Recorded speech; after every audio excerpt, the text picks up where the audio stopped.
Kita menghayati ibadah adalah sarana perjumpaan dengan Tuhan. Oleh sebab itu, selayaknya lah kita beribadah dengan penuh syukur, khidmat dan hormat. Untuk itu, sangat dimohon perhatian dan kerjasama saudara untuk hal-hal berikut ini. Yang pertama, duduklah dan kenakanlah pakaian yang sopan dan rapi, sama seperti ketika Anda beribadah di gedung gereja. Yang kedua, mari menjaga hati dan sikap saat beribadah online dengan memanfaatkan HP hanya untuk mengakses link video ibadah online, tidak melakukan aktivitas-aktivitas lain, ngobrol dengan keluarga, atau meresponi hal-hal lain dengan HP selama ibadah berlangsung. Yang ketiga, ikutlah semua rangkaian ibadah sesuai dengan liturgi dari pra-ibadah sampai dengan pengutusan dan berkat dengan tenang, khidmat, dan tertib. Selamat beribadah.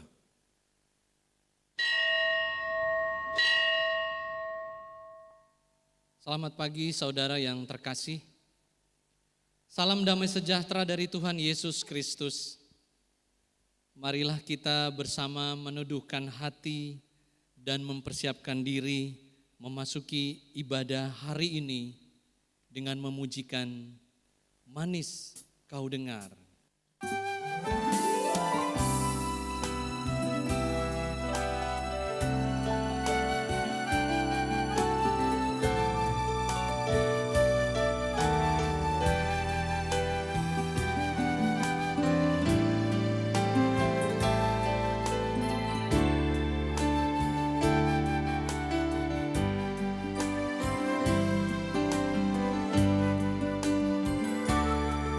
Tuhanku, aku hendak bernyanyi bagimu selama ku hidup. Ya Allahku, aku hendak bermazmur bagimu selagi ku ada. Inilah yang ku renungkan setiap waktu, nyanyian pujian dan pengagungan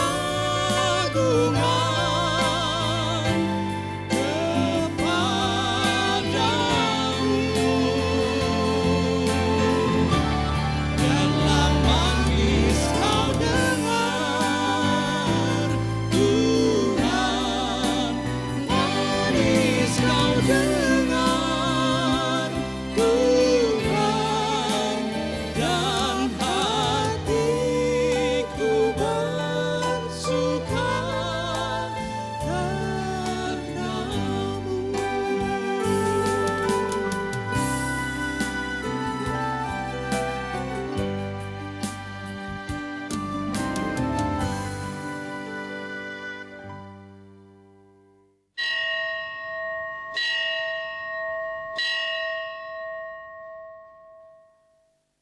Jemaat dimohon bangkit berdiri. Umat kekasih Tuhan, marilah kita beribadah dengan hati yang penuh rasa syukur. Dengan berdiri, mari kita menyiapkan hati kita untuk beribadah dengan memuji. Hai Kristen, nyanyilah.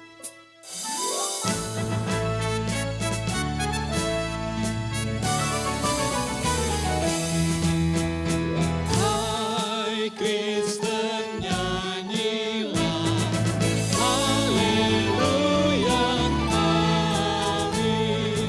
Rajamu pujilah, haleluya, amin.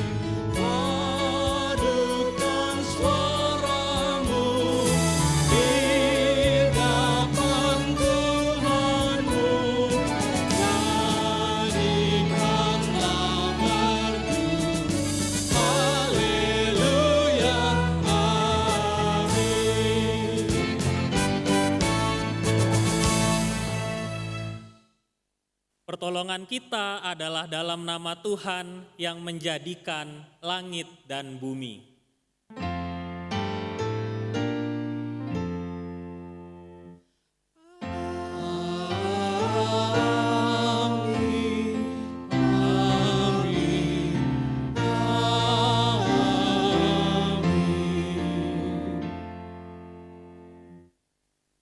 Kasih karunia dan damai sejahtera dari Allah Bapa kita dan dari Tuhan Yesus Kristus menyertai saudara sekalian. Dan menyertai saudara juga. Silahkan duduk. Jemaat yang terkasih, upaya untuk selalu menunjukkan kebenaran Kristus di tengah keseharian kita tentu tidaklah mudah. Kita menghadapi berbagai tantangan yang muncul dari lingkungan sekitar, orang-orang terdekat, yang juga berdampak pada diri kita sendiri, yang semakin mundur dari perbuatan-perbuatan kasih Kristus. Minggu ini kita akan dikuatkan oleh firman-Nya untuk kembali menyatakan kebenaran Kristus dengan semangat dan penyertaan yang selalu Ia berikan. Yeremia pasal 20 ayat 12 mengatakan, "Ya Tuhan semesta alam yang menguji orang benar, yang melihat batin dan hati, biarlah aku melihat pembalasan-Mu terhadap mereka, sebab kepadamu-lah kuserahkan perkaraku." Marilah dengan penuh sukacita memuji Tuhan Sang Raja.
Kita berdoa mengakui dosa kita kepada Tuhan.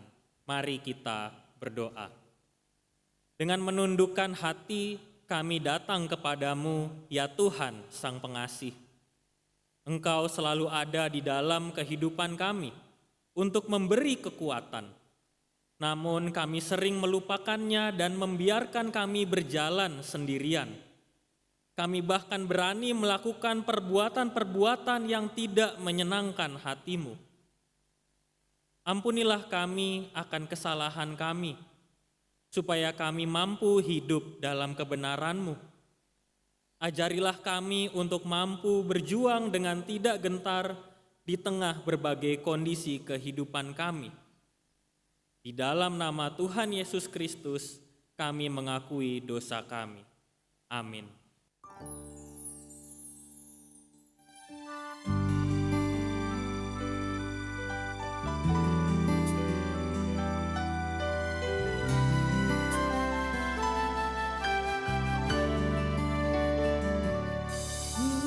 Amat haus di gurun dosa dan celah, aku dapatkan air yang segar.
Bagi saudara yang sudah mengaku dosa di hadapan Allah, marilah berdiri untuk menyambut berita anugerah dari Tuhan seperti yang tertulis dalam Roma pasal 6 ayat 6 sampai 8. Karena kita tahu bahwa manusia lama kita telah turut disalibkan supaya tubuh dosa kita hilang kuasanya, agar jangan kita menghambakan diri lagi kepada dosa. Sebab siapa yang telah mati, ia telah bebas dari dosa. Jadi jika kita telah mati dengan Kristus, kita percaya bahwa kita akan hidup juga dengan Dia. Demikianlah berita anugerah dari Tuhan. Syukur kepada Allah.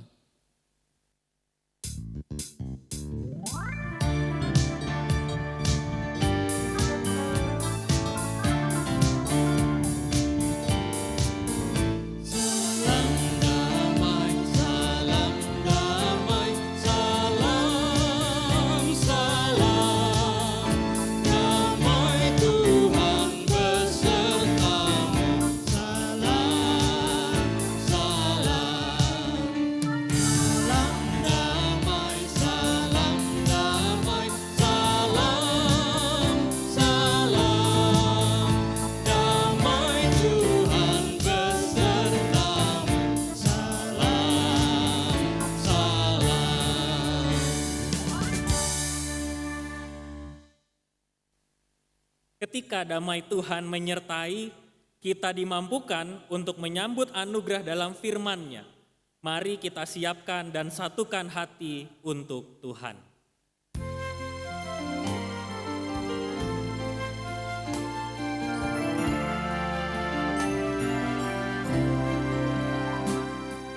Satukan kami ya Tuhan, satukan dengan ikatan yang kuat.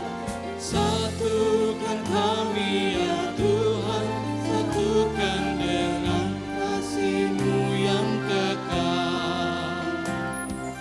Allah yang esa, Raja yang esa, umat pun esa, pujian bergema. Satukan kami ya Tuhan, satukan dengan ikatan yang kuat. Satukan kami ya Tuhan, satukan dengan kasih-Mu yang kekal.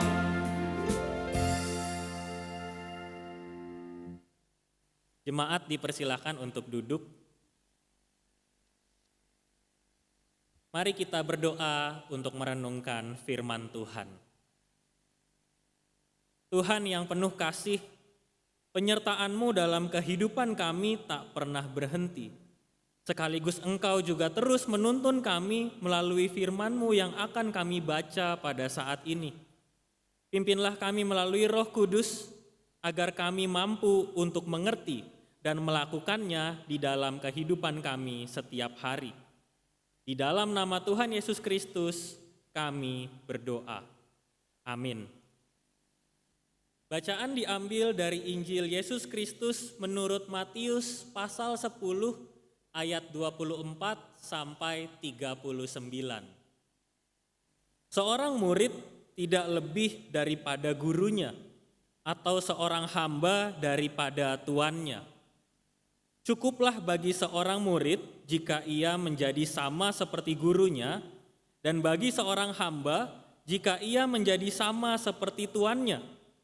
Jika tuan rumah disebut Beelzebul, apalagi seisi rumahnya. Jadi, janganlah kamu takut terhadap mereka, karena tidak ada sesuatu pun yang tertutup yang tidak akan dibuka, dan tidak ada sesuatu pun yang tersembunyi yang tidak akan diketahui. Apa yang kukatakan kepadamu dalam gelap, katakanlah itu dalam terang, dan apa yang dibisikkan ke telingamu, beritakanlah itu dari atas atap rumah. Dan janganlah kamu takut kepada mereka yang dapat membunuh tubuh, tetapi yang tidak berkuasa membunuh jiwa. takutlah terutama kepada Dia yang berkuasa membinasakan baik jiwa maupun tubuh di dalam neraka. Bukankah burung pipit dijual 2 ekor seduit? Namun seekor pun daripadanya tidak akan jatuh ke bumi di luar kehendak Bapamu. Dan kamu, rambut kepalamu pun terhitung semuanya. Sebab itu janganlah kamu takut, karena kamu lebih berharga daripada banyak burung pipit. Setiap orang yang mengakui aku di depan manusia, aku juga akan mengakuinya di depan Bapakku yang di sorga. Tetapi barang siapa menyangkal aku di depan manusia, aku juga akan menyangkalnya di depan Bapakku yang di sorga. Jangan kamu menyangka bahwa aku datang untuk membawa damai di atas bumi. Aku datang bukan untuk membawa damai melainkan pedang. Sebab aku datang untuk memisahkan orang dari ayahnya, anak perempuan dari ibunya, menantu perempuan dari ibu mertuanya, dan musuh orang ialah orang-orang seisi rumahnya.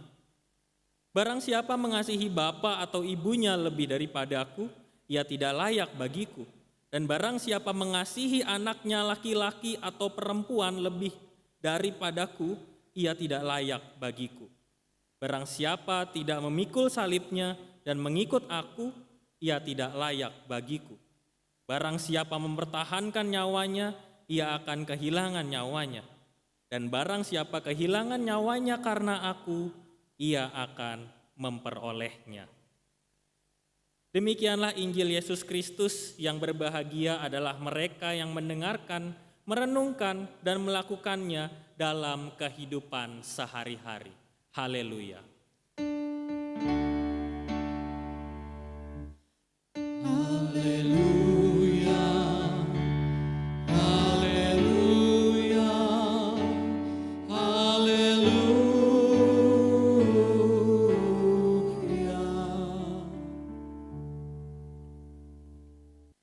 Jemaat yang terkasih dalam Tuhan Yesus Kristus, satu pengalaman yang tentu tidak terlupakan dan menjadi pelajaran dalam hidup saya adalah ketika saya diajak oleh teman-teman untuk naik gunung.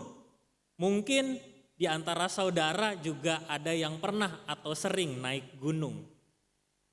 Untuk mencapai puncak gunung, maka kita harus melalui jalan yang tentu bukan menyenangkan, tetapi jalan yang melelahkan dan cenderung menyulitkan. Di tengah perjalanan kita bisa menghadapi berbagai rintangan, tetapi di saat yang sama ketika kita sampai di puncak gunung itu, kita bisa melihat begitu banyak keindahan. Kita mungkin berkata, wow, Tuhan menciptakan ini semua dengan begitu indahnya. Jemaat yang terkasih, hari ini kita akan belajar tentang satu hal, yaitu untuk menyatakan kebenaran Kristus. Dan mengapa kebenaran Kristus itu begitu penting di dalam kehidupan kita saat ini? Karena di dalam Yesus, hanya dengan ajaran kebenaran itulah hidup kita semua bisa menjadi sungguh-sungguh benar. Hampir senada dengan pengalaman naik gunung tadi, ternyata untuk hidup dalam kebenaran tidak semudah yang kita bayangkan. Memang benar, ketika pada akhirnya kita bisa hidup dalam kebenaran, kita bisa mengatakan, wow, Tuhan menciptakan semuanya dengan begitu indah. Hidupku dipenuhi dengan kebenaran. Tetapi satu hal yang pasti di dalam hidup kita adalah kita seringkali kehilangan semangat untuk menyatakan kebenaran. Dan pada poin inilah Tuhan Yesus sendiri menyampaikan kalimat yang menguatkan kita semua. Matius pasal 10 sangat diwarnai oleh persiapan para murid yang saat itu telah diutus oleh Yesus. Mereka diutus bukan untuk masuk ke dunia yang menyenangkan. Mereka diutus bukan untuk ada di dunia yang penuh dengan kenyamanan. Tetapi mereka diutus Mari perhatikan ayat yang ke-16, seperti domba di tengah serigala. Dan seringkali jemaat yang terkasih, kita kehilangan semangat untuk hidup di tengah serigala-serigala kehidupan kita. Kita menjadi domba yang penuh dengan ketakutan, sehingga akhirnya suara kebenaran, perintah untuk menyatakan kebenaran itu semakin lama semakin memudar. Kita hidup sebagai domba di tengah serigala, tetapi kita tidak betul-betul bisa menghidupinya, sehingga akhirnya kita lebih sering menjadi domba yang dimakan oleh serigala. Ayat 24 menjadi ayat pertama dalam pembacaan kita, justru mengantarkan kita pada sebuah kenyataan. Yesus sedang mengatakan bahwa cukuplah bagi kita sebagai seorang murid untuk sama dengan sang guru. Cukuplah bagi hamba untuk sama seperti tuannya. Cukuplah bagi kita seisi rumah untuk menjadi sama dengan tuan rumahnya. Yesus sedang menekankan posisinya sebagai seorang guru, sebagai seorang tuan, dan para murid yang artinya juga adalah kita semua harus bisa setidaknya sama. Dan Yesus mengatakan itu cukup. Melakukan setiap kebenaran yang Kristus ajarkan sudah cukup untuk kita menjalani kehidupan saat ini. Maka itu dorongan kita adalah untuk meneladani sang guru. Di tengah kehidupan kita perlu terus meneladani apa yang sedang dan pernah Yesus kerjakan di dalam kehidupannya. Sayangnya dorongan ini dalam situasi sekarang, dalam kondisi dan efek pandemi COVID-19, seringkali tidak begitu kuat. Kita tidak sanggup untuk terus-menerus meneladani sang guru. Kita terus-menerus jatuh ke dalam kepasrahan hidup kita. Kita jatuh ke dalam situasi dan pikiran kita yang begitu terbeban. Pikiran kita tiap hari dipenuhi dengan pertanyaan, hari ini saya akan makan apa, hari ini saya akan kerja apa, apakah bulan depan hidup saya masih bisa tercukupi dan seterusnya. Sehingga akhirnya untuk meneladani sang guru, untuk hidup dalam kebenaran Kristus, itu menjadi sangat sulit buat kita sekarang. Dan di dalam perenungan ini, saya mengajukan satu pertanyaan untuk kita semua jawab. Bisa dijawab dalam hati kita masing-masing. Jadi kalau Yesus berkata bahwa cukup bagi kita sebagai murid untuk hidup sama seperti sang guru, lalu kita begitu tidak semangat, kita begitu terbeban dengan hidup kita, sehingga pertanyaan ini bisa muncul. Siapa sebenarnya guru kebenaran hidupmu? Apakah selama ini guru kebenaran hidupmu jangan-jangan bukan Kristus? Jangan-jangan guru kebenaran dalam kehidupan kita bukan lagi Yesus Kristus, tetapi beban hidup kita, semua pergumulan kita, semua masalah kita tengah menjadi guru, dan kita tidak sadar kita menjadi hamba, mereka menjadi tuannya. Kita begitu terbeban dalam hidup ini sehingga kita mengatakan, Tuhan, aku begitu takut menjalani hidupku. Aku begitu cemas dengan situasi keadaan sekarang. Dan disitulah justru Yesus mengatakan, dia mengatakan pada kita semua, janganlah kamu takut. Yesus mau mengungkapkan kepada kita semua bahwa selalu akan muncul ketakutan dari kuasa-kuasa yang terbatas. Mari kita kembali perhatikan bacaan-bacaan kita yang tadi kita sudah baca bersama-sama. Yesus berulang kali mengatakan tentang kuasa-kuasa yang terbatas itu. Dalam situasi sekarang, maka saya bisa Istilahkan, kuasa yang terbatas itu bisa jadi rutinitas kehidupan kita setiap hari. Bisa jadi pekerjaan kita yang semakin hari semakin menumpuk. Kita selalu berusaha bekerja dengan baik, produktif, karena ancamannya adalah kita bisa diberhentikan dari pekerjaan kita, apalagi di tengah situasi sekarang. Pendidikan, anak-anak yang sedang belajar, mereka berusaha belajar dengan serius. Mungkin mereka juga takut dan juga mungkin bertanya, "Pak, Mah, besok saya kuliah bagaimana kalau situasi belum kembali membaik?" Kita juga bertanya soal relasi kita dengan keluarga, dengan sahabat, dengan teman. Di tengah kondisi seperti ini, kondisi keuangan juga terganggu. Ketika kita melihat ada teman kita yang kesusahan, ada saudara kita yang kesusahan, kita mulai berpikir, uang saya cukup untuk 2 bulan ke depan, tetapi bagaimana dengan saudara saya yang sudah hidupnya tidak cukup lagi? Dan juga demikian dengan pelayanan. Mungkin ketika di tengah kondisi kita sekarang ini, kita begitu berjuang untuk pelayanan kita. Termasuk juga ketika kita berjuang menyiapkan hal-hal kecil dalam hidup kita. Berjuang untuk menyiapkan hati kita setiap hari Minggu, menyaksikan tayangan ibadah. Berjuang untuk menyisihkan, menyiapkan kuota internet. Bukan hanya untuk hari Minggu, tetapi juga untuk persiapan-persiapan kita di hari lain. Masih ada pertemuan-pertemuan di dalam jaringan atau online meeting dan sebagainya. Kita begitu takut dan bahkan satu contoh di dalam kehidupan kita, Nabi Yeremia pasal 20 ayat 9a itu menunjukkan bagaimana dia sungguh-sungguh bergumul di dalam kehidupannya. Yeremia pernah menyatakan bahwa aku tidak mau mengikut dia dan tidak mau mengucapkan firman lagi demi namanya.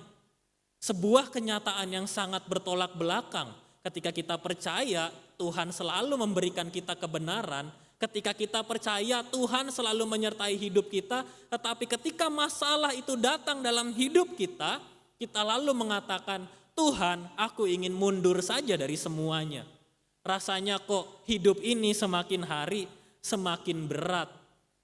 Dan Yesus kembali mengingatkan kepada kita bahwa ada kuasa-kuasa yang sebetulnya terbatas.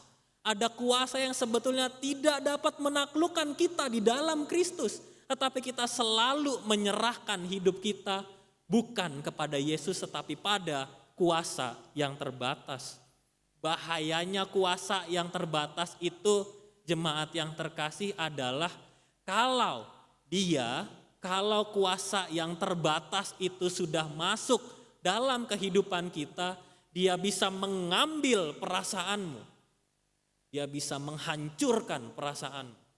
Dia bisa mengambil emosimu dan dia menghancurkan juga emosimu. Dan dia bisa mengambil segala sesuatu yang ada di dalam hidupmu dan membuatmu hidup di dalam kekhawatiran yang besar. Begitu bahayanya kita di tengah hidup kita sekarang ini. Situasi dan kondisi saat ini juga begitu mengkhawatirkan buat kita. Karena kita selalu diperlihatkan bagaimana kuasa-kuasa yang terbatas itu selalu menaungi kehidupan kita semua.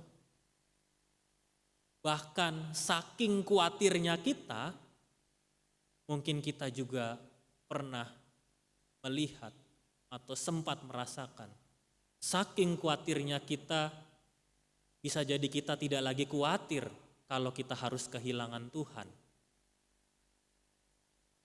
Dan ini menjadi titik kritis di dalam kehidupan kita. Yesus menekankan justru sebuah kabar yang menggembirakan. Kabar menggembirakan itu dia nyatakan, dia mengatakan bahwa kuasa itu semuanya terbatas. Limited dalam bahasa Inggrisnya. Tetapi kuasa dia adalah kuasa yang tidak terbatas. Kuasa yang unlimited. Jika kita sekarang ditanya, Di tengah kondisi dan situasi yang sering kali bergantung pada kuota internet, kita memilih yang mana? Pilih yang ada batasnya atau pilih yang tidak terbatas? Pilih yang limited atau yang unlimited?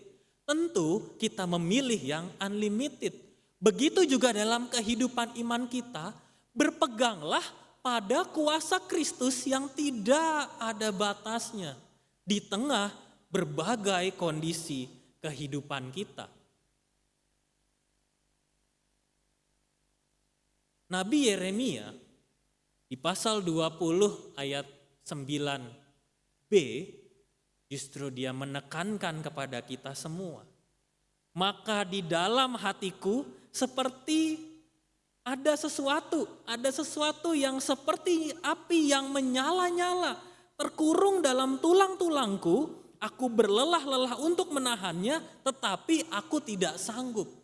Mari kita fokuskan pada frasa seperti api yang menyala-nyala. Dan seharusnya kehidupan kita di tengah kondisi yang tidak menentu saat ini, seharusnya bisa seperti Nabi Yeremia. Ketika dia melihat hidupnya, aku tak sanggup lagi, tetapi di dalam hatinya selalu ada seperti api yang menyala-nyala. Dia selalu punya semangat yang dia katakan sendiri, aku sudah menahannya, tetapi aku tidak sanggup. Dan apakah api itu? Api itu adalah tuntunan Kristus. Tuntunan Allah mampu membuat Yeremia terus melanjutkan kehidupannya. Di tengah berbagai ketakutan yang ia alami. Para murid yang diutus oleh Yesus, mereka tidak diutus ke dalam perjalanan yang beraspal. Tidak diutus ke dalam perjalanan yang rata. Tetapi mereka diutus seperti perjalanan naik ke puncak gunung. Yang harus penuh dengan persiapan, yang harus penuh dengan perjuangan. Dan dari situlah para murid itu bisa merasakan on fire seperti yang dirasakan oleh Yeremia. Seperti ada api yang menyala-nyala dan disitulah juga para murid merasakan bahwa mereka on fire. Mereka semangat, mereka antusias, mereka energik untuk melakukan kebenaran Kristus. Dan itulah juga yang harusnya terjadi di dalam kehidupan kita. Api itu terus menyala-nyala di dalam hati kita. Api itu tidak pernah padam, membuat kita semangat, menjalani kehidupan kita dengan on fire. Penuh semangat, antusias, dan energik. Dan di dalam kehidupan yang seperti inilah, Yesus selalu hadir. Yesus sejak awal mengatakan kepada para muridnya bahwa engkau diutus ke tengah dunia ini seperti domba di tengah serigala. Yesus mengatakan kepada kita semua, engkau diutus, kita semua diutus di tengah dunia. Di tengah dunia kita bagaikan domba yang penuh dengan serigala. Tetapi kita bukan menjadi serigala, kita bukan menjadi domba yang penuh dengan ketakutan. Tetapi kita menjadi domba yang on fire, yang penuh semangat. Kita tidak menjadi hamba atas kuasa-kuasa yang terbatas, tetapi kita menjadi hamba dalam Kristus. Kita berusaha untuk terus melakukan kebenaran Kristus di dalam hidup kita setiap hari. Sungguh-sungguh on fire, semangat yang menyala-nyala di dalam kehidupan kita. Jemaat yang terkasih dalam Tuhan Yesus Kristus, saya juga kembali ingin bertanya kepada kita semua. Apakah di tengah kondisi saat ini semangat saudara semakin hari semakin menurun? Apa yang membuat semangat saudara semakin hari semakin menurun? Lalu juga saya akan bertanya sebaliknya, apakah saudara merasakan semangat yang semakin hari semakin bertambah? Dan apakah semangat itu terus bertambah setiap harinya? Dan jawabannya, jika kita merasa bahwa semangat itu bertambah, itu berarti Kristus terus hidup di dalam hati kita. Kita berusaha melakukan setiap kebenaran yang ada di dalam kuasa Kristus. Apa yang pernah Kristus ajarkan, Yesus ajarkan dalam kehidupannya, kita terus melakukannya dan menghidupinya di dalam kehidupan kita setiap hari. Apa yang membuat kita tidak semangat? Pasti karena kuasa-kuasa yang terbatas itu terus menaungi kehidupan kita. Benar, kita memang sangat bergantung dengan pekerjaan kita. Benar, kita memang sangat bergantung dengan pendidikan, dengan kehidupan, dengan perasaan kita. Tetapi satu hal yang harus juga terus kita lakukan adalah bergantunglah terus pada Yesus Kristus. Sebab Dia sendiri mengatakan kepada kita, burung pipit saja dipelihara. Apalagi hidup kita jauh lebih berharga. Hidup kita jauh lebih berharga daripada menjadi hamba atas kuasa-kuasa yang terbatas. Tetapi hidup kita sungguh-sungguh berharga di dalam Tuhan. Tuhan menyiapkan kita untuk terus hidup di dalam kesulitan-kesulitan. Tuhan menyiapkan kita untuk mampu, semangat, on fire. Untuk terus melawan setiap kelemahan kehidupan kita. Hidup kita menjadi sungguh-sungguh berharga. Jangan mau sekalipun direndahkan oleh kuasa-kuasa yang terbatas. Pakailah Kristus menjadi pegangan hidupmu. Yakinilah bahwa Yesus selalu hidup di dalam setiap pergumulanmu. Yesus mengatakan bahwa kita semua diutus. Dia datang bukan untuk membawa damai tetapi membawa pedang. Apa artinya? Dia datang kepada kita untuk menyiapkan kita masuk dalam situasi yang memang penuh dengan perjuangan. Dan begitulah hidup iman kita. Tentu iman kita bertumbuh bukan hanya lewat hal-hal yang nyaman atau menyenangkan, tetapi sungguh-sungguh bisa berproses ketika kehidupan kita penuh dengan perjuangan. Hidup kita bisa sulit, seperti memikul salib yang berat, beban, pergumulan, kehidupan kita. Sulit, tetapi sukacita karena Tuhan terus memelihara. Sulit, tetapi memang kita harus penuh dengan perjuangan, penuh dengan semangat, on fire, melakukan setiap kebenaran Kristus. Jemaat yang terkasih dalam Tuhan Yesus Kristus, lakukanlah setiap kebenarannya dalam hidupmu. Kuasanya menghalau semua ketakutanmu. Bersemangatlah karena Dia menjagamu. Dia memelihara hidupmu selalu. Tuhan menyertai. Mari kita mengambil waktu untuk bersaat hening.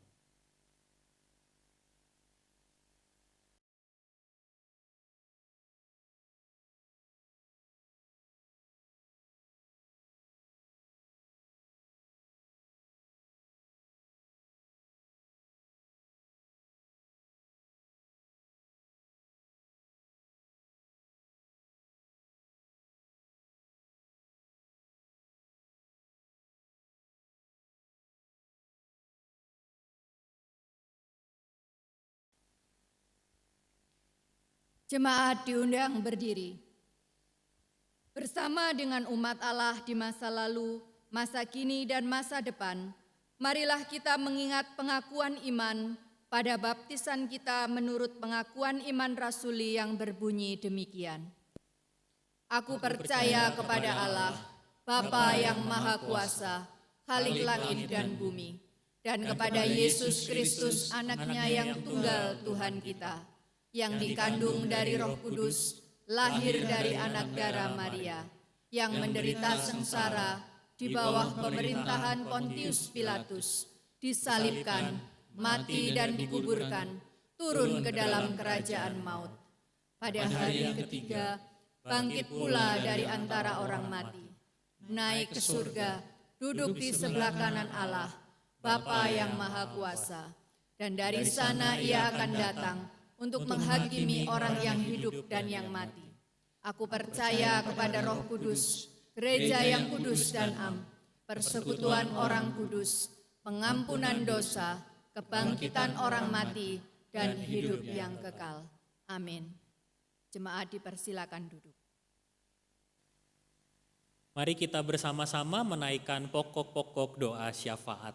Kita berdoa. Tuhan yang penuh kasih, kami bersyukur untuk setiap penyertaan-Mu di dalam kehidupan kami. Hari ini kami belajar bahwa kami harus bersemangat untuk melakukan setiap kebenaran-Mu, melakukan setiap firman-Mu di dalam kehidupan kami. Kami tahu ya Tuhan bahwa situasi ini tidak mudah, apalagi di tengah kondisi dan situasi sekarang ini membuat kami sering kali bertemu dengan berbagai tantangan kehidupan. Langkah kami tidaklah mudah, langkah kami tidaklah nyaman, tetapi kami tahu ketika Engkau ada bersama-sama dengan kami, Engkau selalu memelihara kehidupan kami. Engkau menghalau segala ketakutan yang datang dan Engkau terus menyertai kehidupan kami. Hari ini ya Tuhan, kami mau bersama-sama berdoa untuk bangsa dan negara kami. Engkau menyertai semua hal yang sedang dilakukan oleh pemerintah di tengah-tengah kondisi saat ini. Tuhan boleh menyertai mereka semua. Tuhan juga terus memimpin kami sebagai rakyat Indonesia untuk bisa selalu patuh, bisa juga untuk terus menikmati setiap kebaikan Tuhan yang selalu hadir di tengah-tengah keterbatasan kondisi kami saat ini. Tuhan, kami juga mau berdoa untuk pandemi COVID-19 yang sungguh-sungguh banyak mengubah kehidupan kami. Kami berdoa untuk mereka yang saat ini tengah ada dalam situasi pemantauan. Tuhan menyertai mereka, berikan kesehatan, kekuatan juga kepada keluarga, supaya mereka juga bisa terus mensupport, memberi semangat kepada anggota keluarga mereka. Sertai juga saudara-saudari kami yang saat ini tengah dirawat di rumah sakit dan juga mereka yang membutuhkan perawatan di rumah. Tuhan memimpin dan menyertai mereka semua. Tuhan juga menyertai setiap tenaga medis dan juga obat-obatan yang digunakan. Pimpin mereka semua supaya mereka bisa bekerja dalam hikmat dan kebijaksanaan Tuhan. Kami selalu berharap kondisi ini semakin cepat pulih. Ajarkanlah kami juga ya Tuhan, untuk selalu melihat karya-Mu di tengah kondisi saat ini. Kami juga mau berdoa untuk pelayanan gereja kami. Engkau menyertai setiap pelayanan yang juga harus terus berjalan, bantuan kepada saudara-saudari kami. Juga bantuan rohani kepada kami semua di dalam kehidupan kami setiap hari. Aktivitas-aktivitas yang terus berjalan, kebijakan-kebijakan yang harus diambil dan kiranya ya Tuhan, saat ini hati kami semua sungguh-sungguh rindu untuk bisa kembali bersama-sama bersekutu untuk Tuhan. Dan biarlah Tuhan di tengah keterbatasan ini, semangat kami tidak pernah turun. Tetapi kami boleh memunculkan ide-ide kreatif kami, sehingga kami sungguh-sungguh bisa terus melakukan kebenaran Kristus di tengah kehidupan kami. Pimpin dan sertai juga kehidupan kami masing-masing, keluarga kami, kasih sayang, cinta kami kepada keluarga dan juga kepada Tuhan. Inilah doa kami yang kami naikkan di dalam nama Tuhan Yesus Kristus yang mengajarkan kami berdoa. Bapa kami yang di sorga, dikuduskanlah namamu, datanglah kerajaan-Mu, jadilah kehendak-Mu di bumi seperti di sorga. Berikanlah kami pada hari ini makanan kami yang secukupnya, dan ampunilah kami akan kesalahan kami, seperti kami juga mengampuni orang yang bersalah kepada kami. Dan janganlah membawa kami ke dalam pencobaan, tetapi lepaskanlah kami daripada yang jahat, karena Engkaulah yang punya kerajaan dan kuasa dan kemuliaan sampai selama-lamanya. Amin. Marilah kita memberikan persembahan kepada Allah dengan mengingat firman Tuhan dalam Mazmur pasal yang ke-54 ayat yang ke-8 yang berbunyi demikian. Dengan rela hati aku akan mempersembahkan korban kepadamu, bersyukur sebab namamu baik ya Tuhan. Persembahan dapat kita berikan dengan cara yang pertama, transfer ke rekening yang tertulis di bawah ini. Yang kedua, pemindaian atau scan QR Code GKI Residen Sudirman.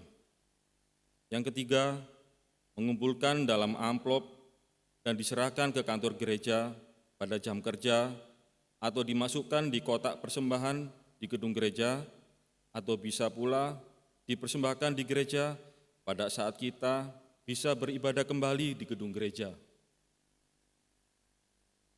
Kita akan memberikan persembahan sambil menyanyikan NKB 199, Sudahkah yang terbaik kuberikan.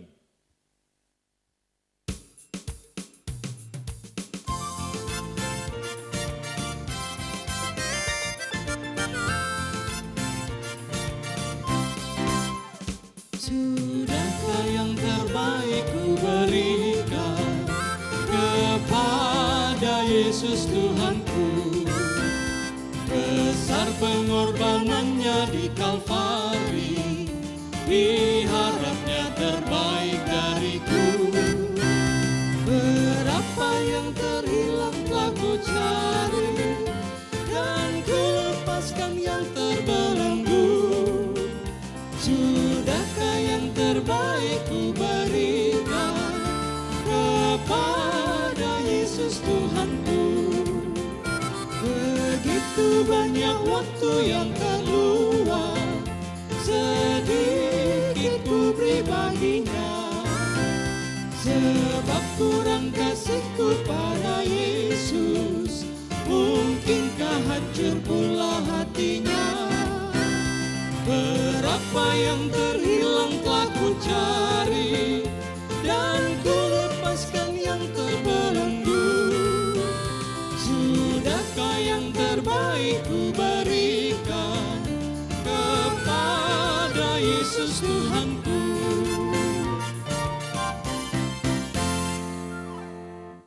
Jemaat dimohon bangkit berdiri. Marilah kita berdoa untuk menyerahkan persembahan ini kepada Tuhan. Tuhan yang penuh kasih, kami datang kepadamu untuk memberi persembahan.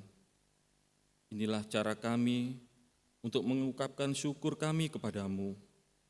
Biarlah persembahan ini juga menjadi tanda semangat untuk kami semua agar dapat terus menyatakan kebenaran Kristus di tengah dunia melalui pelayanan dan kegiatan-kegiatan kami setiap hari. Dalam nama Yesus Kristus kami berdoa. Amin. Dunia sedang membutuhkan orang-orang yang rindu melakukan kebenaran firman-Nya. Mari kita menyatakan kebenaran Kristus dengan penuh semangat dan tidak gentar. Teruslah taat, setia, dan bertekad yang bulat.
Arahkanlah hatimu kepada Tuhan.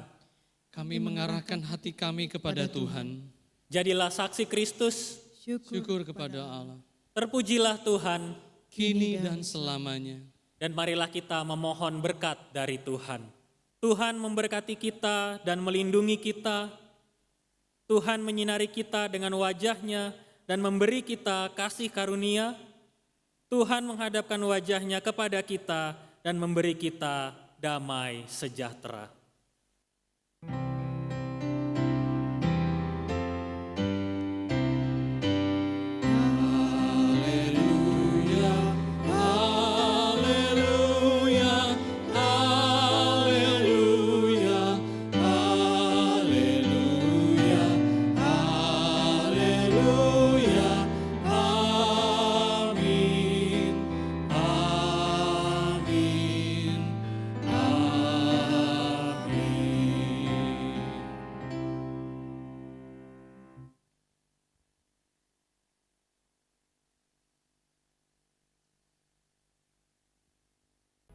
Salam Bapak Ibu Saudara kekasih Tuhan.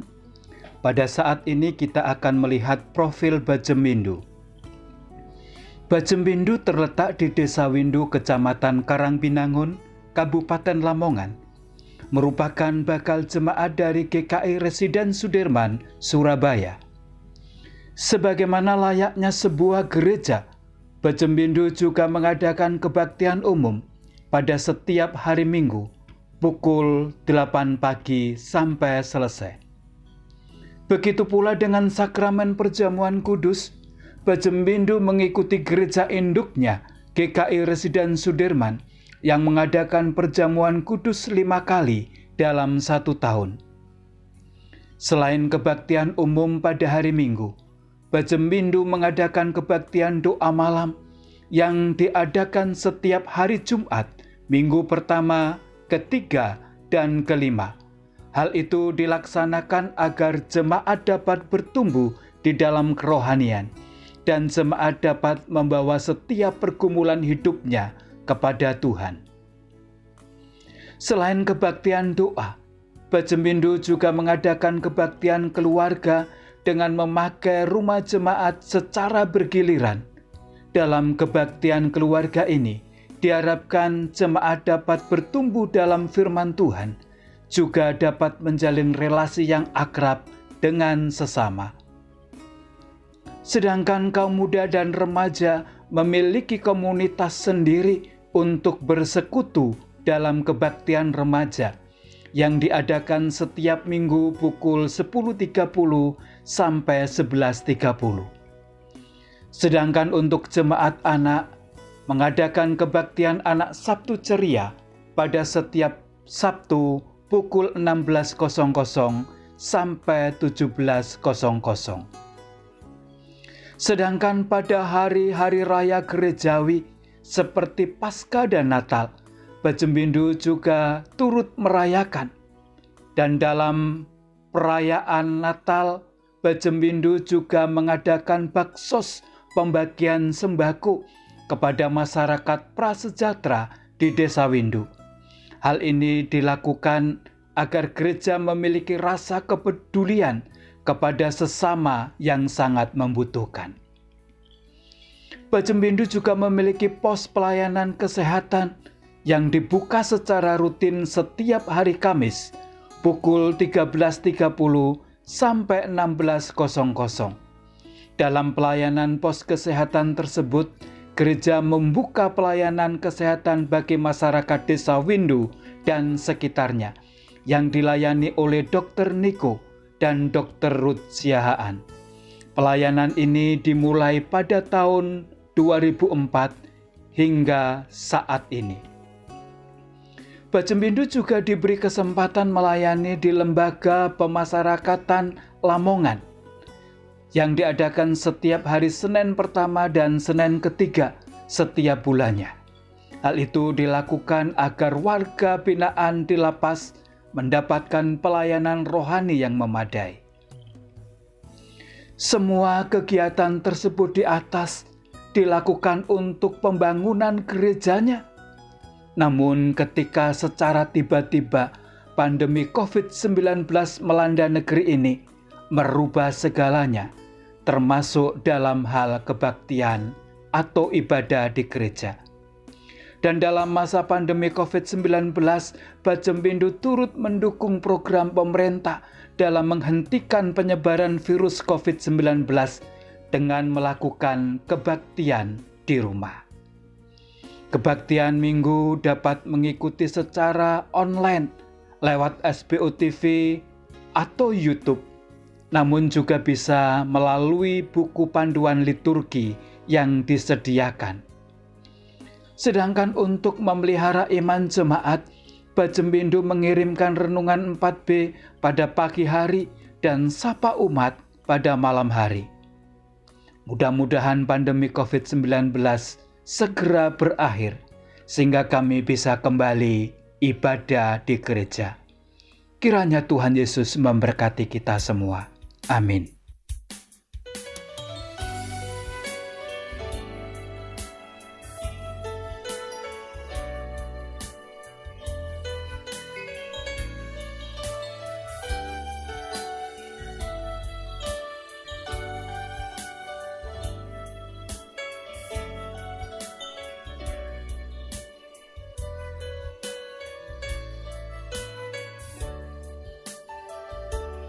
Ku yakin saat kau berfirman, ku menang saat kau bertindak.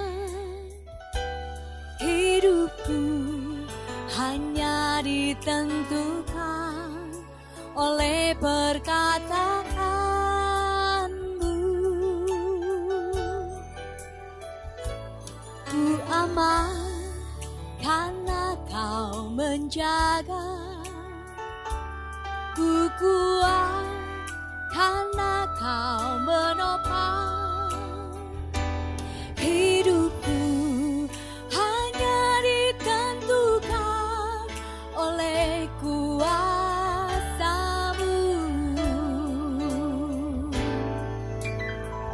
Bagi Tuhan tak ada yang mustahil, bagi Tuhan tak ada yang tak mungkin. Mujizatnya disediakan bagiku, ku diangkat dan dipulihkannya.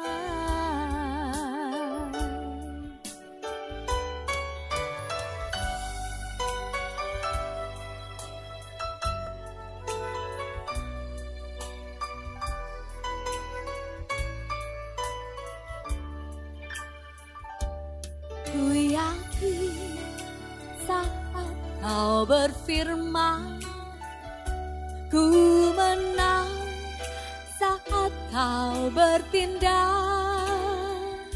Hidupku hanya ditentukan oleh perkataanmu. Ku aman karena kau menjaga, ku kuat karena kau menopang.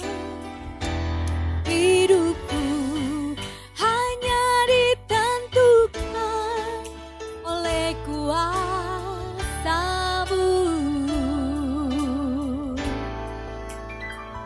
Bagi Tuhan tak ada yang mustahil, bagi Tuhan tak ada yang tak mungkin. Mujizatnya